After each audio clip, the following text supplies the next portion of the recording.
नमस्कार आप सभी का मेरे पिंटू स्मार्ट चैनल में। मेरा नाम पिंटू हेला है और आज की डेट है 2 जनवरी 2024। आज हम लोग करंट अफेयर्स करेंगे आज की डेट का।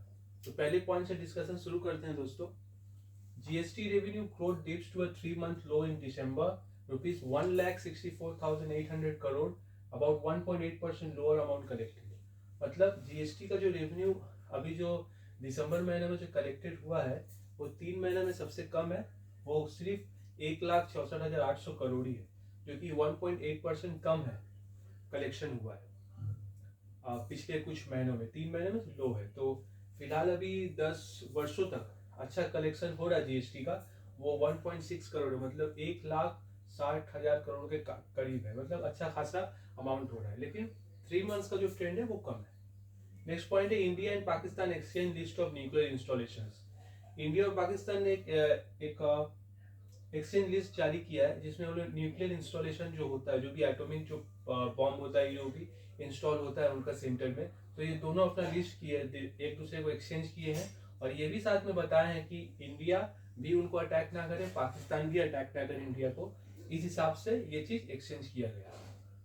थर्ड पॉइंट है recent earthquake in Japan of magnitude 7.5 but there is no effect of tsunami said by ONCOIS, Indian National Center for Ocean Information Services। मतलब अभी जो अर्थक्वेक हुआ है, अभी जो भूमिकंप आया है जापान में, वो बहुत ज्यादा जोर का झटका था 7.5 का, जो कि बाद में बता रहे हैं कि कोई सुनामी नहीं होगा इनको इसके द्वारा, क्योंकि Indian national centre for ocean information services ने कहा है, जो कि इतना बड़ा जापान क्योंकि इंडिया के नजदीकी है, पड़ोसी मुल्क है, तो उससे कोई ज्यादा फर्क नहीं पड़ेगा, सुनामी आने की कोई चांसेस नहीं है, ये इंक्वाइस ने कहा। Fourth point है PMLA 2002 is the act where ED is the regulating body investigating for money laundering offenses। आपको पता है prevention of money laundering act 2002 में इनिशिएट हुआ था, बना था, जिसका रेगुलेटिंग बॉडी ईडी है, इन्फोर्समेंट डायरेक्टरेट। तो ये इसको फॉलो करता है मनी लॉन्ड्रिंग जो ऑफेंसेस होते हैं भारत में कोई भी स्टेट में कहीं भी, तो ये ईडी वहां पर काम करता है। Vivek Shrivastava name DG of fire services civil defence and home guards. Vivek Shrivastava का नाम दिया गया है फायर के डीजी सर्विसेज, फायर सर्विस के डीजी के रूप में और सिविल डिफेंस और होमगार्ड के रूप में विवेक श्रीवास्तव का नाम रखा गया है। तो ये रहा अब तक का करंट अफेयर दोस्तों। मैं आप लोगों के लिए शॉर्ट एंड क्रिस्पी नोट्स बनाता हूँ वेरियस एग्जाम के लिए।